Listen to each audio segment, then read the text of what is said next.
Hey, what's up, y'all? My name is Devontae, and I sacrifice my time so you don't have to. Timestamps are down in the description box below if you want to go directly into the NXT review, as always. So, apparently, Drew Gulak is in a bit of controversy again, right? Now, this time, this controversy, I think, is completely blown out of proportion. Again, wrestling fans being wrestling fans, super sensitive over a situation. I'll leave a link down in the description box below if you want to check out the promo with him and Masha Slamovich. But essentially, it was him making reference to the Ronda Rousey situation, right? How he got fired, how things were misinterpreted, whatever the case may be, right? It is what it is. People are outraged because Drew Gulak had the temerity to speak upon the situation, to give some kind of context in regards to the situation. Within a wrestling context, obviously he's not going to dive directly into any of that, but he made reference to it in his little promo after his match with Masha. I mean, honestly, I'm more offended by Drew Gulak being in a match with a woman, but it is what it is. I mean, it isn't. Fuck you, Drew Gulak, for doing that. But him having to clear his name apparently is just such a problem to people. Now, imagine if a woman was in this situation. Imagine if a woman were to go out of her way to cut a promo to clear her name in regards to a situation. Let's just say, hypothetically speaking, I'll just throw out a name. I don't know. Let's say Paige, right? Just throwing out a name. Saraya, right? She cuts a promo talking about her situation with Alberto Del Rio. Would anyone have a problem with that? Of course not, because it's a double standard within professional wrestling. It's a double standard in the world in general when it comes to women, and it sickens me. I fucking hate it. Now, Drew Gulak talking about the situation, was that the appropriate time to do that? Did Beyond Wrestling have any common sense to want to upload something like that? That's up to your interpretation. But it was quoted, and it was uploaded, and to see people have a problem with the contents of the promo in itself, I think is beyond disgusting. The man has a right to clear his name, and people being upset by the fact that he's clearing his name is just gross. Like, I hate this outrage mob, bro. I hate this cancel mob so fucking much. So you deem this man to be a terrible person. You deem him to be a person who committed sexual assault. He's essentially been blackballed for the most part from major wrestling promotions. I mean, you look at this video right here, it looks like he's wrestling in a fucking bingo hall. Hell, even less than that. It looks like a damn warehouse that he invited all his friends and family to. That's what you did to this man's career. And the least he can do is at least reference the situation. Give some clarity in regards to the situation. And yeah, fucking say that's not allowed. I can't stress this enough. Professional wrestling fans are, for the most part, especially the more progressive ones, outwardly speaking, they're garbage. Literally, I don't even know what they expect out of a man anymore. I don't even know. I don't even know, man. I don't get it. When a man can't even go out of his way to clear his name, like, what are we even doing anymore? What are we even doing anymore? He can't even make reference to it without being called a terrible person. Beyond Wrestling should be canceled. Why did they upload this video? Again, none of this would be said if it was a woman. None of this would be said if it was within the context of anything politically adjacent to the left, because we all know in the end of the day, the people who are complaining about this, anyone with common sense and any moral value will look at the situation and say, okay, if for nothing else, who gives a shit? For people who actually do care about the situation, let the man say his piece.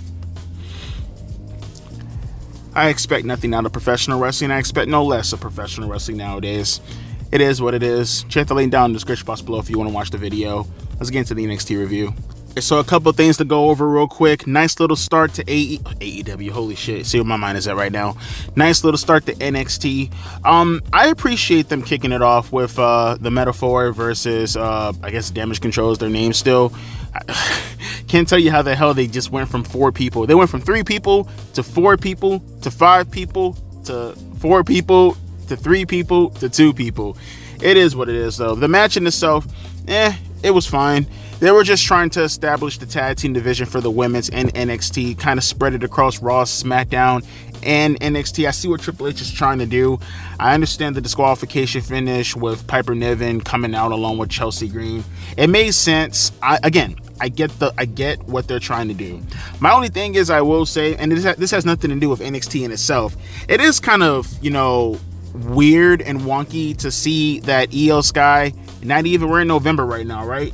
I mean, goddamn, it was just April where she was wrestling Bayley for the women's championship in a one-on-one match, at WrestleMania. It just shows you where this damage control story has gone, and it just shows you how important Io is to the brand, right? God damn, bro. I mean, I'm pretty sure she's important overall. Just, I don't know, man. This is like Bam Bam Bigelow vibes in 1995, right? One minute you're main eventing WrestleMania with Lawrence Taylor, and the next minute you're wrestling Goldust and jobbing to him in Survivor Series in his debut match. Hopefully this doesn't go well. Actually, that's actually the perfect timeline too, because both happened in, what was WrestleMania 11? Was that in April or March? Regardless, the same time frame too. One's in March or April, and now we're in November.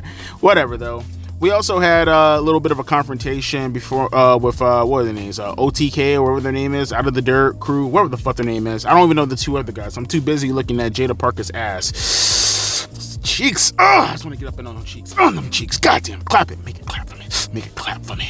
But they had a bit of a confrontation with Hank and Tank. I guess they're going to have a thing going on.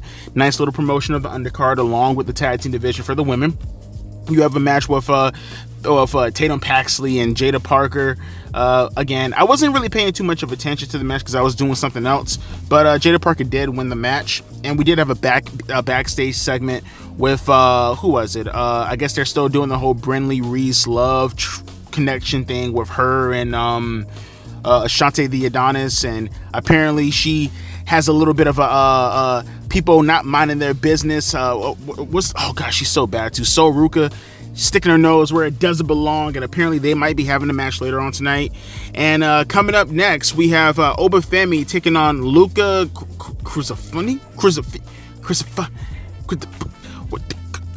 whatever the fuck his name is. Who cares, bro? He's the guy from Tony D'Angelo's family. He's gonna take up Oba Femi. Coming up next, hopefully we get some more story going through at the night, okay? This is just all establishing some of the rankings and some of the divisions, which I obviously love. It gets more people over, gets more people established, gets more names out there. Never a bad thing. But coming up, Oba and Luca next. Let's go. Okay, a little bit of a story developing backstage. Don't know what happened. I forgot the girl's name, but the one that was with the family, Tony D'Angelo's family, she got attacked backstage. We're now doing a whodunit story, huh? Is it going to be somebody associated with Oba Femi? Okay, are we going to get like a bit of an Oba Femi and a valet? Are we turning to Oba Femi completely heel? Would this technically be considered a double? Nah, probably not a double turn, because I swear Oba was a face, or at least a tweener coming into all this, and Tony D'Angelo was the heel. But I guess it doesn't matter though. I am interested to see what's going to happen with all this. We did have a bit of a background introspective with Stephanie Vacure, so that's cool also. And we also got a bit of a backstage confrontation with, which, by the way, where the fuck did this come from? Is this just now starting to build up? I've been watching NXT consistently now for like 2 or 3 weeks, and now with Nathan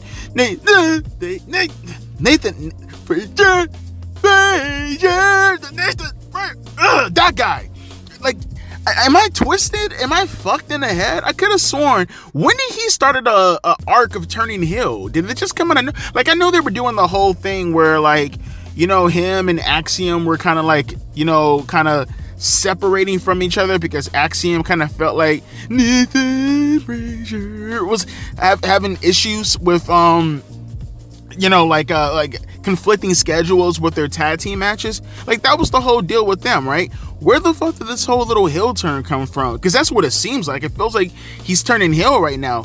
He has a bit of a confrontation with Javon Evans, and he started to make fun of his age, and he started to make fun of his inexperience and all of this other kind of shit.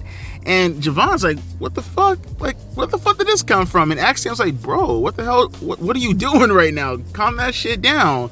And, Nathan, he's like looking at Javon, he's laughing at him, and he's like, what is he gonna do about it? Type of shit. And Javon smacked the shit out of him, and they had to been pulled apart. He's making references to the fact that he was like, well, when I was your age. Like, bro, how much older are you then? I'm older than you by like 6 or 7 years. So how much older are you than fucking Javon Evans? By what? Also 5 or 6 years? Shut your ass up. Go fucking join the rest of your band members and fucking Silverchair or some shit, alright? I'm a freak. Freak ass nigga. But nah, and then you had fucking Wesley make reference to Javon Evans and his age and inexperience also, and everybody's getting underneath Javon Evans' skin. I get Wesley though. Wesley is a heel. Okay, he's supposed to be doing that. I don't know where the fuck this came from with Nathan. I don't know where the fuck that came. Nathan. I don't know where the Nathan that came from.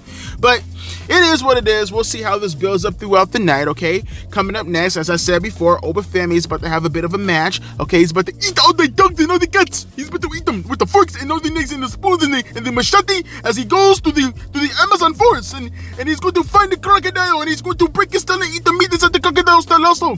And Salam Bidam, it's become me. We'll see how he's gonna, take care of himself in this match right here. But with that being said, no more talking, zip my lips shut. Let's get back into the show, okay? Hey, is that Zarya promo that they were promoting? That looked like a movie, but I think it's the debut of someone. I'm very curious about that. I mean, then again, I might be looking too deep into it. Again, I'm completely out of the loop when it comes to pop culture nowadays, so that could very well just be a movie, just from the way that it was looking. But I don't know. It is what it is, man. We'll see when we get there. But they were promoting something called Zarya. Again, no reference to what the hell that is whatsoever. But let's talk about this Oba Femi match, right? Let's talk about this Oba Femi match. So again, okay. I asked this last week. I'm gonna ask it again. Is this whole TLC thing? Is this supposed to be like, I don't know, like pinfalls, or is there like a title hanging above the rafters? Like they're gonna use the ladder in order to climb up to grab the championship belt? Because I swear, the more and more they're doing spots like this. So like, okay, so you have this match with Oba Femi and this guy, right, from the family. He beats the dog shit out of him, right? Pins him. It was almost like a Jobber to the Stars match, right? He wins the match with his Fall from Glory powerbomb, which is such a dope ass name, Fall from Glory. That's so fucking badass. But then out comes his teammate to come check up on him, Stacks, and he gets his ass beat by Oba Femi also. Oba sets up a table in the corner of a barricade, right, just to promote the tables, ladders, and scares match. And while he's setting up the table, he beat the dog shit out of both of the family members. Tony D'Angelo tried to help out, but Oba threw him against the stairs. I still don't understand why they do spots like this. Like, dude, just get some fucking handcuffs. It's not really that hard, bro. Like, they do this shit in AEW sometimes too, where like they'll tape somebody's hands to the ropes, or in this case, he used the tie. It's like, bro, like, I don't want to just use some fucking handcuffs. It's not that fucking difficult. Have some handcuffs that are already uncuffed, so you don't get yourself into a situation like Paul Heyman, right, a couple of years ago, or Roman Reigns, which is probably why they do shit like this. But just prepare it, gimmick it, handcuff him to the fucking ring post, and just get it over with. He struggled with that fucking bread tie shit for like a good minute or so straight. And they had to cut the camera to the family to play it off and shit. But eventually he did get the tie on, I think. I mean, it looked like fucking Tony D'Angelo was holding on to it and just whatever. While he's doing that, he puts one of the members, I think Stacks, through a table. Then he bridges a ladder and he powerbombs the other member through the ladder like it was the table, right? Broken everything, to send a message to Tony D'Angelo, which is fine. I like the whole stipulation. I'm just curious. It has to be a title hanging up from the rafters, right? Because I guess the whole reason behind the stipulation also, I mean, I know people are going to think to themselves, I mean, don't get worked, okay? We know that there's somebody behind the wheel, or the wheel in itself is being controlled. You know, there's no such thing as fucking spinning the wheel and preparing a match. That's not how that fucking works. And if it does, that's retarded. I'm pretty sure the whole point behind the tables, ladders, and stairs match, or scares, or whatever the fuck they're calling it, is just to kind of give Oba an out. I'm going to assume there's a belt hanging off the rafters because they just want to give Oba an out without actually having him lose clean, like an actual pinfall or anything, so he can lose the match without having to eat a pinfall in a deliberate manner. He lost to a fluke roll-up, and now he's going to lose this match via someone grabbing the belt down, Tony D'Angelo, right? So it is what it is. I agree with the stipulation. I just kind of thought that this segment was a little bit wonky. It took me out of it because of the stupid fucking bread tie shit. Just use professional wrestling promoters, whatever the case may be, okay? Use fucking handcuffs. It's not that difficult of a situation. You do shit like this, you make it convoluted for no apparent reason whatsoever. Just use fucking handcuffs, okay? Goddamn special announcement, okay? But with that being said, let's get back to the show. Damn, man, I keep getting them mixed up. Brendan Reese, Carmen Petrovic. Which one is which? So is Carmen Petrovic the one trying to go for some BBC? I don't fucking know. Damn, pause. I don't know that I got a BBC. I know I do, though. Regardless, though, that's coming up next. Sol Ruca versus Carmen Petrovic. Again, still don't know which one is which, okay? I don't know if it's Brendan Reese involved in the story or if it's Carmen Petrovic. Whatever. Maybe Brendan Reese is the one looking at Carmen Petrovic. Maybe they're both gonna try to go and have a fucking orgy with fucking Ashanti Theodon. It's Ashanti, tag your brother in. I'll take care of this for you, bruh. Go back there. Do whatever you were doing with fucking Death Row. I don't care. All right, be a cuck for Swerve. I don't know. Nevertheless, though, we got this little bit of a video package with the dude from, I keep forgetting his fucking name, man. The dude, the one that's leading Andre Chase, I think. I forgot his fucking name. The one that's leading Chase U. I think it's Andre Chase, though. He challenged my dog, the guy, the real crippler, okay? We're gonna call him the British crippler, okay? That's his new name, Ridge Holland, okay? He challenged him to an ambulance match on Sunday, all right? So that's something to look forward to, another gimmick match. I guess this whole show is supposed to be some, I don't know, like, I guess Halloween Havoc is supposed to be technically, I don't know, like Extreme Rules or like a take on Extreme Rules. At least that's how it come across to me. But yeah, they're gonna have their match. And this one right here, I was kind of disappointed in. Not the promo in itself. I hope that we can touch back on this again in the main event, or at the very least we get something closing out the show with this. I don't like the World Championship closing out the show. That really rubs me the wrong way. You guys know how I feel about that. And that's what they did. They mid-card this championship promo, which was weird. Really, really weird. Again, I'm hoping that they come back and touch on this, especially because of the implications, right? This being the Devil's Playground match, which I'm still not sure what type of match this is. I'm not sure if it's a steel cage match. They made it sound like it's a steel cage match. They also made it sound like that they were going to bleed in this match also, which I don't think is necessary. You know, like, it's just NXT. In the end of the day, there's no need to go down that direction. But the promo in itself, look, here's my thing. It's not that it was bad, but it's that it was good, but good from one side. Trick Williams really, really, really needs to get better at his promos. He needs to get better at his charisma in general. He's lacking something, bruh. I know that they're trying to push him. He has the stature, but there's a lot of things lacking from him in a bunch of criterias, whether it's the wrestling, and I'm not too much of a mark for the wrestling stuff nowadays, or the in-ring component, but you do have to be somewhat entertaining, right? And it feels like sometimes like his repertoire feels limited. You know what I mean? And I'm not talking about like 5 Moves of Doom limited. I mean limited in just everything. His selling is awkward. He doesn't really have anything super impactful. Feels like he stole half his moveset from Booker T. And then just having the match in itself, it feels like all his matches end prematurely with the trick knee. Again, it's just, he's lacking in that department. He's lacking in the charisma department. It doesn't help that he has that lisp. I'm not really feeling any of his promos. Almost every promo that I've seen from Trick so far, I'm just not feeling it. He has no catchphrases, which is not an end-all be-all, but like, he has nothing to fall back on. Like Jey Uso, one may argue outside of the Bloodline story, his promo skills can be questionable at times, but he falls back on the yeet stuff, right? It's like The Rock, although The Rock is awesome on promos, but like, it'd be like The Rock, but minus any of the promo stuff, and he just falls back on all his catchphrases. Yeah, he has a bunch of catchphrases, but Rock can legitimately go on the microphone. Rock actually has charisma. Rock has a bunch of facial expressions. Trick Williams lacks a lot in that department. And it feels like when I watch him and Ethan Page, whenever they connect and they go back and forth, it just kind of feels like Ethan Page carries them, like in everything that they do, in every segment that they do. It just feels like Ethan Page is carrying everything, and it felt the same way here with this promo.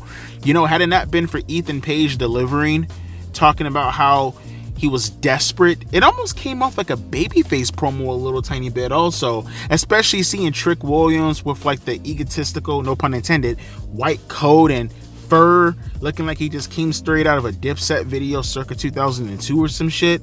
like, if you weren't, it's kind of like it has that MJF Adam Cole quality about it, where it's like, if I were just turning the channels and I landed on this channel and I'm like watching both of these guys go back and forth, especially with Ethan Page not backing down, it looks like Ethan Page looks like more of the face than Trick Williams optically, you know what I mean?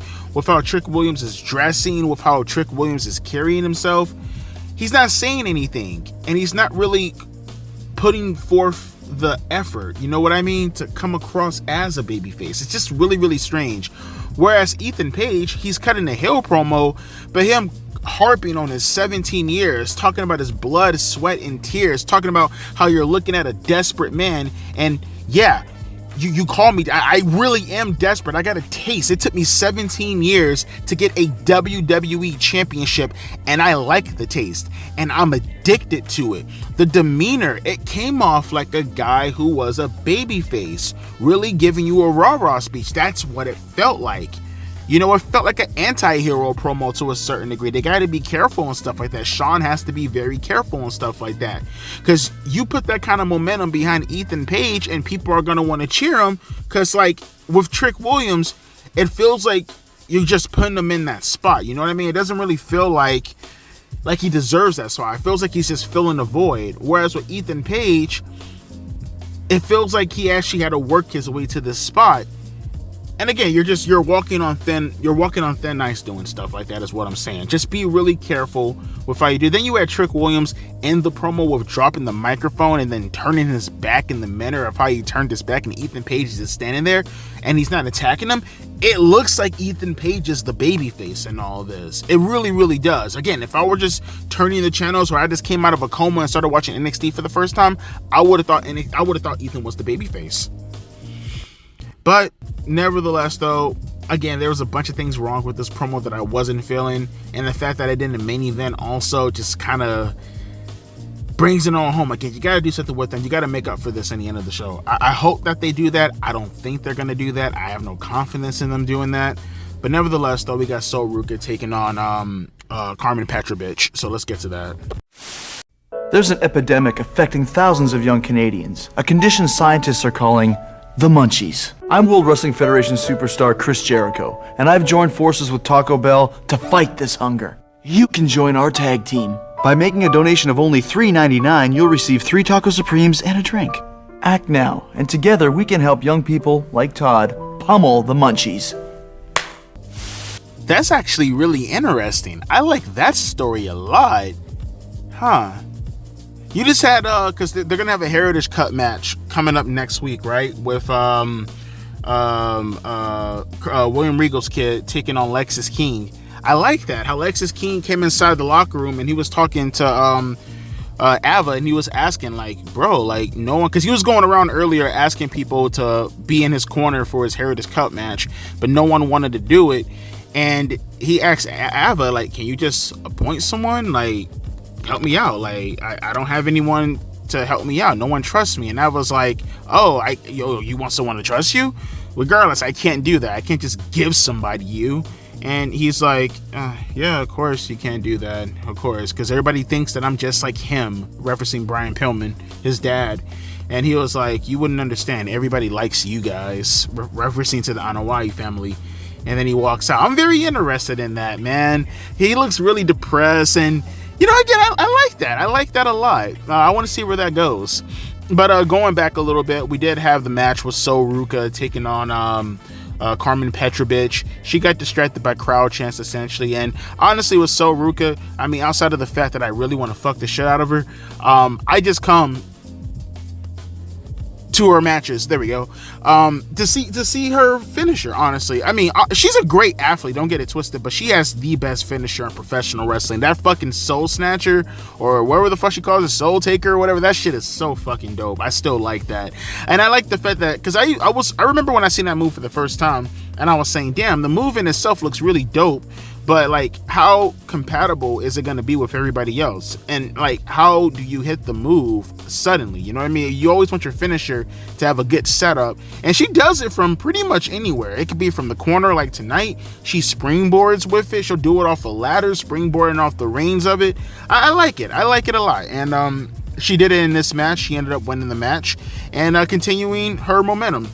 Hopefully she gets a rematch eventually against, Kehlani Jordan, who, by the way, I didn't touch on this earlier. They did have a bit of a confrontation, her and Roxanne Perez and Cora Jade, with the 3 members. I forgot the fucking stable's name again, but, Fallon Henley and the girl that used to be with Mandy Rose, which I forgot her name too, and the other chick who's her fucking doppelganger or whatever. They had a bit of a confrontation, which is kind of weird because, Cora and Roxanne are heels and the other girls are heels and you have one baby face. I don't know if they're going to do something with that. But I hope that's not main event. And also Cora Jade and fucking anything having it. I fuck with Roxanne Perez, but again, there's no need to have this be the fucking main. God, I hope they don't do it. I thought they're going to do that now. Fuck me, bruh. And we did have this match with what's it? Fuck, OTD? Where the fuck? Out of the Dirt? Out of the Crew? Whatever, man. They had a nothing match. They were just using this in order to promote the NASCAR stuff with them and Hank and Tank, which I always get a kick out of watching Hank and Tank, so that doesn't bother me. They're fucking awesome. It was a bit of a distraction outside the ring where the fuck's that? I'm forgetting everybody's goddamn fucking names. Holy shit, man. Fucking Lola Vice. That's her goddamn name. Holy shit, how did I forget her sexy ass? Yeah, she ended up taking down Jada Parker, and that caused a bit of a distraction while everybody was trying to pull them apart. I think people were trying to pull them apart. Regardless, though, that cost them the match, and then Tank and Hank ended up capitalizing on it and hitting a tag team maneuver in order to win the match.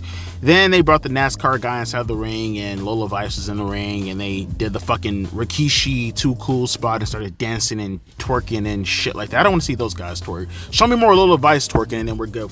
We're good to go off of that, all right? And I figure I might as well just talk about this also because the segment just happened right now. You didn't hear that pause, did you? I did pause. But we did have a bit of a retaliation, or I guess a response from oh man, what the fuck is going on? I'm fucking having a brain fog here. Ridge Holland, he responded to Chase, Andre Chase, and he's essentially just saying that I'll meet you in the ambulance match, and pretty good shit, just promoting that. And I am curious, once again, hopefully they do what I want, and you go out of your way, and I'm just saying, I think it'd be a fucking good comparison. That's just me though. And you put Thea Helen. I'm saying Thea Hell and Ridge Holland. I'm just saying, man. And if not her and him, it can always be my dick on her face. I think that's a good tag team also. Because I still haven't really fulfilled my obligation, and I really want to come on her face. I don't think I have to stress that again, but yeah, I really desperately want to come all over her face. But I do want to talk about this though. Not too long of a segment because we do have the main event, which is going to be the tag team match. Still fucking stupid, but we do have to talk about this. I kind of got a feeling now who I got her name, by the way. It took me a minute, but I looked that some bitch up. The girl from which I'm pretty sure you guys knew already, but the girl from fucking Tony D'Angelo's family, Rizzo. All I gotta remember is Lizzo, and then remember that I'm repulsed by that, and just think to myself, Rizzo. Always gotta remember that. Think of repulse, and then think of Rizzo, because repulse is always gonna be conflated with Lizzo because she's disgusting. But yeah, I think I got a feeling who attacked her now. I mean, maybe I'm playing too much into this. Maybe they're making it so obvious that it's not really going to be this. You did have Tequila Lyons backstage, and she was talking to these jobbers, whoever the fuck they are, looking like a damn scene out of Black or something. And she's trying to give them words of encouragement, and then Oba Femi walked up to her. This looked like straight out of fucking Brazers. I'm not going to lie to you. I almost put like a fucking Pornhub logo over this. Do. And she's like talking to him, and she's like looking up to him. He's like, you dropped this. And I guess he gave her back her coat or something. If they're gonna keep, because I kind of thought they were gonna bring Oba Femi up to the main roster. That's what it felt like. But if this is gonna be a situation where the Tequila Alliance is gonna probably screw over Tony D'Angelo, and then you're gonna give Oba the belt to make him a 2-time NXT North American champion, and she's gonna side with him. I mean, I'm okay with that also. And if this is just to play up the fact that Tequila Lyons was the one, yes, she's not Nikita, she's Tequila. She was the one that attacked Rizzo backstage. That also plays into this. But again, I'm not sure if they did that on purpose and made it super obvious like that to throw us off the scent. But it kind of feels like Tequila Lyons was the one who attacked Rizzo. But we'll see how this goes. We still have the main event. Hopefully we can get back to the, world championship match, your main event. happening. Which, by the way, a Devil's Playground match is just a regular hardcore match apparently. So okay, never mind. Still case stipulation, but please get back to that. We'll love that to be the case. Come on, Shawn, don't let me down. Don't let me down, Shawn. But yeah, let's get back to the show. Hopefully they can end this with a bang. Right? Did I say bang? Bang Bros. All right, no more. Let's go. Jesus Christ, that was terrible. Holy shit. That was bad. That was really bad. Look, they all can't be winners in the end of the day, man. They all can't be winners. But that was terrible. That was bad. The match in itself, you guys know me, I don't really reflect off the wrestling all too much. And the match in itself wasn't bad, but man, everything about this. Look, they all can't be winners, all right? And Shawn, he didn't cook tonight. Some were good and some were bad, but this main event in particular, this was bad, man. He should have paced himself a lot, and he's typically really good at pacing himself, and he didn't pace himself well enough in this match right here. This overall main event, he didn't pace himself all too well. So you had the match with you had the match with Fatal Influence finally got their fucking tag team name right, and Julia and Stephanie Fakir, and they did their thing. It is what it is. You got some interference from Kehlani Jordan to even the odds, and Stephanie she won the match for her team, and she's still doing that package backbreaker. I really don't like that finisher for her. And not to mention, I don't know, Stephanie Fakir, she always kind of gave me the vibe that she was more of a submission wrestler. I don't know why. I feel like she would do a lot better if she had like a submission finisher, but that's just me though. She did end up winning the match with the backbreaker, and the girls from Fatal Influence, they made their way up towards the aisleway, and they made it towards the tippy top of the ring entranceway, right? And they spin the wheel, and mind you, it took them forever to get to this. Again, Shawn did a bad job pacing this match, or whoever he has working underneath him. They paced this match very, very not well. Okay, they are really hurting with that overtime run. That overtime run used to help them out a lot, but they spin the wheel nevertheless, right?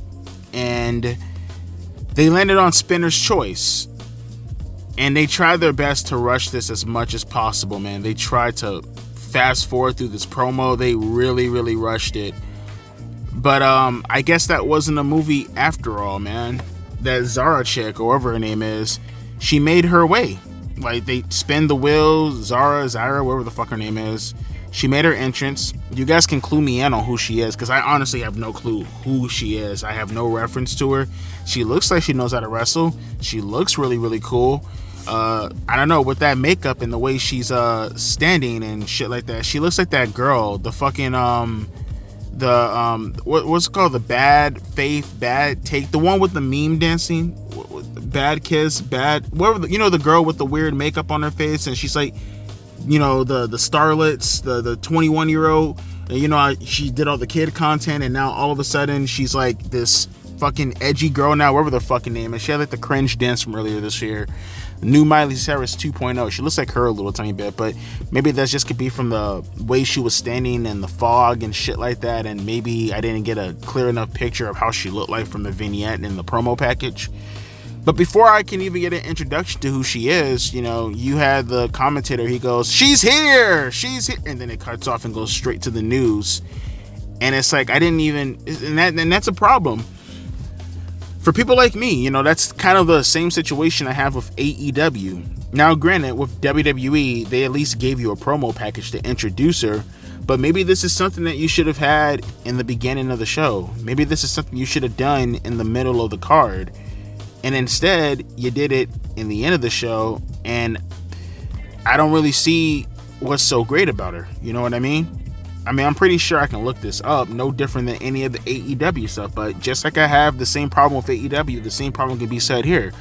I don't want to look up anything. You should do a better job at introducing me to her, right? Like, I'm gonna go do my due diligence because I'm curious as to knowing who she is, but no help thanks to NXT. I would have liked to have been introduced to her. I would have liked to have had a better background of her, and maybe if you would have introduced her in the middle of the card and gave her a microphone or an attempt or at least something to talk or do something, then maybe I would have been properly introduced. But instead you did it here and it ended so suddenly. I didn't get a proper introduction to her. I'll look her up later on tonight, but but that just goes to show you, man, that promo you could have timed, because it's just the guys talking, you know what I mean? When you're having your match in the middle of the ring like that, there's only so much you can do. You get the call to go home, and you try to rush through your spots to get it over with. It was just, and you wouldn't have gone through this if you would have just put the man in the main event. And I get it, man. NXT, they have the best women wrestlers in the world right now. They're boasting a pretty damn decent roster, with this girl right here, and Julia, and Stephanie, and, you got Roxanne right there, you got Cora, you got a solid main event scene. And then you have on the undercard, all the women for the most part who were going after Roxanne in the beginning, people like Fallon, people like, Soruga, all these girls who are going after Kaylani Jordan. You have structure. It's not as, again, it was just this episode in particular that fell off. But that doesn't take away from the fact that I still think NXT is still the best promotion. Brand, the promotion will be WWE. I still think that they have a lot going for them. Like I said, the hierarchy is there, but just get back to the main eventing, man. Get back to the main eventing. More in particular, because I know people are going to be like, oh, that's so sexist. I don't mean anything sexist by that. If you have a real reason for the women to main event, then by all rights. Like, if you're going to put the women's championship on the line in the main event, that's cool. You got a strong angle going into the pay-per-view, and the men are doing something that's like a tag team match, or they don't really have anything going for them on the main pay-per-view card. Then I get I get the women main eventing there, but like, you having a tag team match main event over the third encounter for your world championship, no, I completely disagree with that. I don't agree with that at all. Maybe I will be a little bit more open. I still think I disagree with it, but I'd be a little bit more open to this if this was like, the second week going into like a 5-week build or something like that. But this is your go home show. You don't need to be doing shit like this, Shawn. Like, You don't.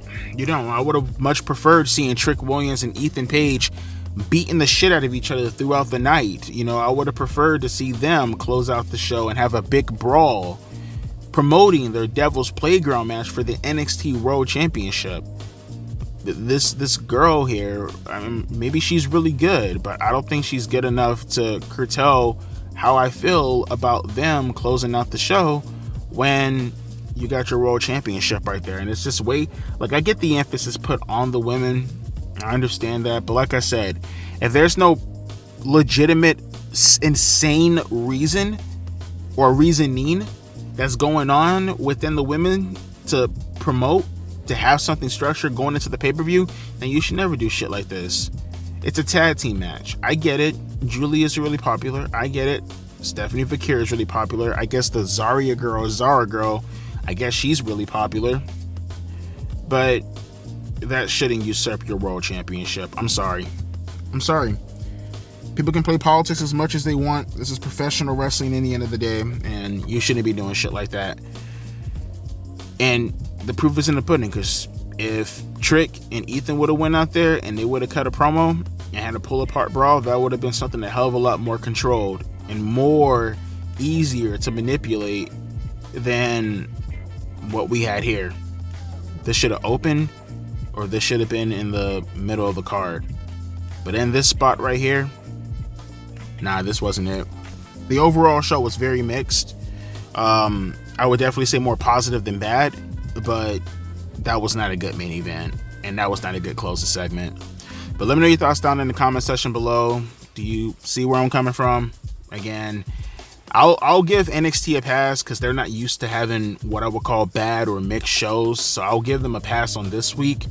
But hopefully they come more correct next week. Obviously, we're going to come from the heels of the pay-per-view Halloween Havoc, so I'm assuming next week's show is going to kick a lot of ass. But just Don't do this kind of booking. Leave this immature booking to AEW and their dumb dick decisions. NXT, Shawn, you're so much better than this, bro. You're so much better than this.